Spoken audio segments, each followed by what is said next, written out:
Going on, everybody? What's good? It is Saturday, May 23rd, and it's day one of the Memorial Day weekend. Woo! So, why do I feel compelled to share with you about Mental Health Awareness Month? Because I want to read you an article I wrote today. All right, let's do this. So, Mental Health Awareness Month, my story.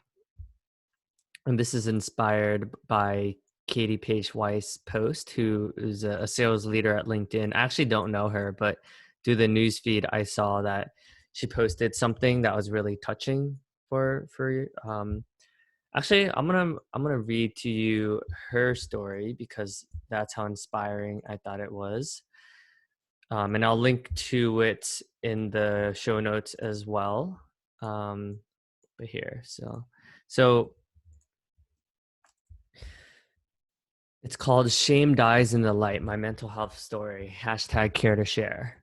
Shame, embarrassment, different, not enough, uneasy, paralyzed. It's difficult to put into words the side effects of a mental health condition. For me personally, that's exactly how I felt on and off for the last 30 plus years of having battled anxiety and numerous panic attacks. For the longest time, I thought it was just me being overly sensitive. Having suffered a severe trauma as a child, I was encouraged to talk about my struggle and luckily given the resources and tools to do so. But most days it did not come easy and it was certainly not as socially acceptable as open as it is today in 1985 and has thankfully become in 2020, which brings us to today and Mental Health Awareness Week. I've decided to speak out on the topic and share my story with an end goal of creating space for anyone who has been impacted by a mental health issue. As a 40-year-old woman, it is just in the last year that I've really had begun transforming towards owning my story and letting go of the old narratives causing ongoing and sometimes crippling anxiety. It's been a long process, but the catalyst for my recent progress can be largely credited to the following. One, a personal development program at LinkedIn called Empowered. For context, the LinkedIn program was sponsored by Alyssa Maroon and Andy Keller and is developed and rolled out by Sam Lewis and Shannon Cato to empower individuals to identify an area of development and provides the tools and framework to work towards it. Much like finding a unicorn in the workforce, never had I been given the opportunity to talk about how my personal past impacts the way one shows up at work. Two, finding the right talk therapist and executive coach. After much self reflection and feedback, my journey began last spring with identifying imposter syndrome as the core of my anxiety, manifesting itself primarily in how I communicate with others, both inside and outside of work. I began to anchor on becoming and believing that I am a clear, concise, and competent communicator.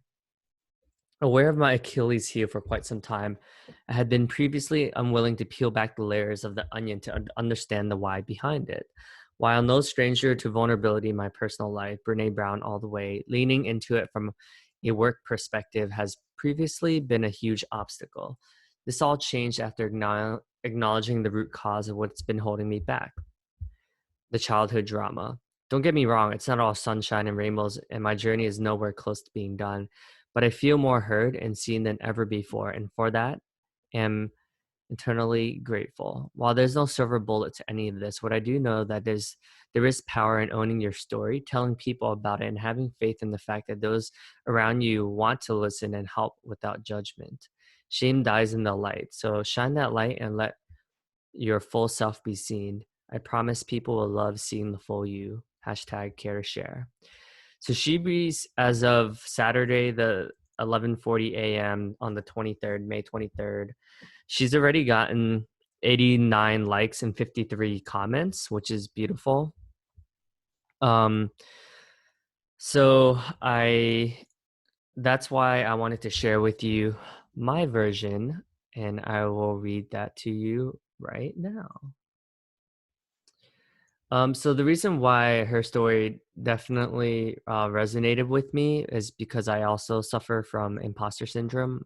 I think a lot of us do, honestly. Any high achiever, I feel like, goes through it.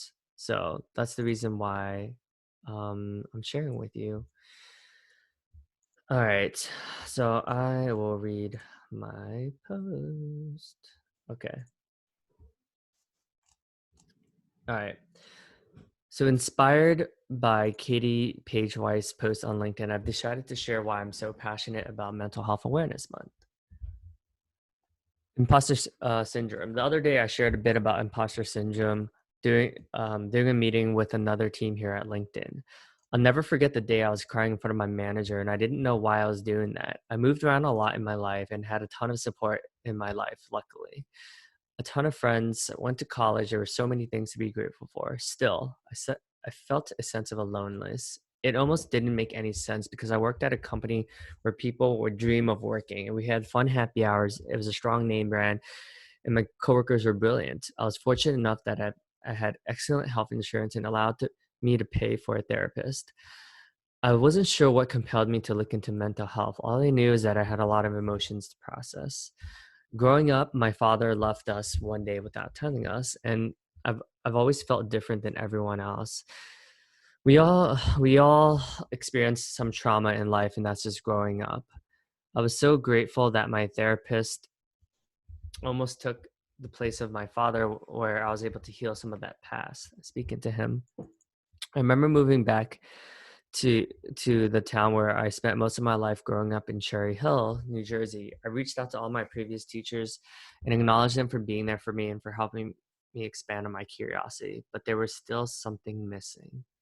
Fast forward, I ended up moving to New York City, and my girlfriend and I got a place together in a tiny Manhattan apartment. I went to so many networking events because I enjoyed meeting people and learning about other people's stories and lives. I met Jocelyn from Accomplishment Coaching, and that year-long intensive program blew open my world. I learned about my survival mechanisms, which in the program, mine were Big Hero No, Optimistic Orphan, and Judgmental Guru. These were the names of who I grew to be because of my trauma and stuff I've experienced in my life as my father not loving me enough to stick around for. During this really intense program, you get to deal with all of your dark secrets and realize that, wow, I'm not the only one going through this craziness that's in my head. I started to see that actually my parents and everyone else me loves me for what I am and not my accomplishment and awards. Oops, supposed to be who I am. That's a good thing I'm reading this. Um, so I started meeting other people who are into this kind of work of self-discovery and forgiveness, and I stumbled upon a program called Landmark, and that blasted away another layer of the complexity that is a human being. I started making amends with all of the people whom I perceived as having unresolved issues with. I called all of my old bosses, left where I left for another company, or an ex girlfriend who I've left in the past. I took responsibility for all of my actions, and it felt great. It wasn't easy or fun, but I felt a huge burden lifted off my shoulders. We all still have our ups and downs, and I'm grateful for all those who stood for me and helped me process so many of these feelings of imposter syndrome, doubt, anxiety, and constant comparison.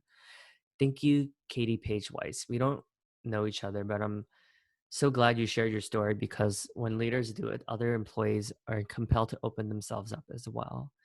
The five things I would recommend in helping during our mental health journey is meditation or finding your grounding practice. For me, it looks like taking a walk around the park or being in nature. Try different types of meditations. Headspace was the one that got me into all of this. I remember saying to myself, meditation is hard, but like with anything else, with practice, it becomes easier.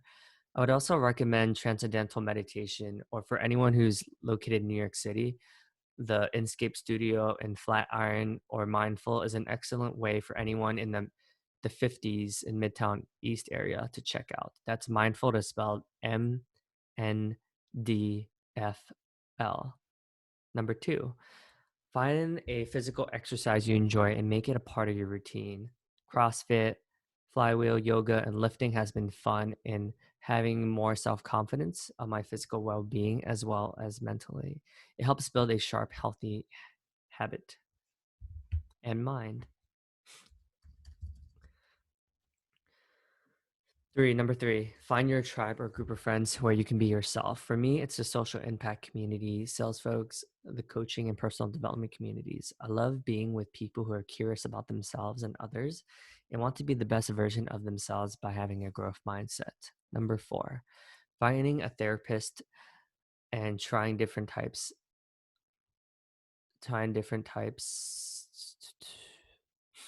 of therapy. Everyone has a different style and different techniques work well for different people.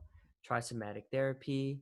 In the article, I linked to what some of these things are, so you can check it out when you have a chance.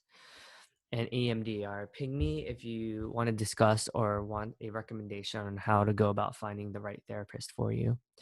Reiki, acupuncture, and having a chiropractor in a way it's helpful for healing for me because some of it is like the trauma actually lives in your body. So um, when you do get support, it helps you kind of heal and it does help in a way.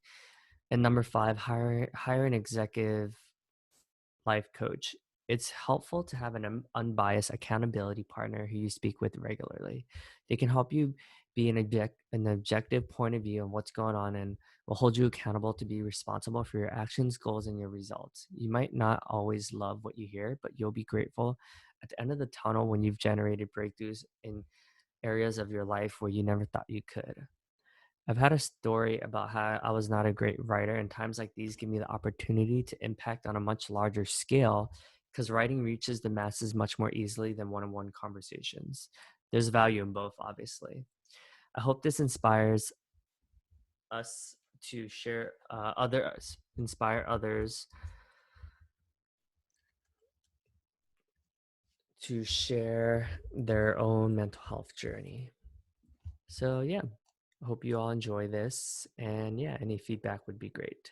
Take care. Bye.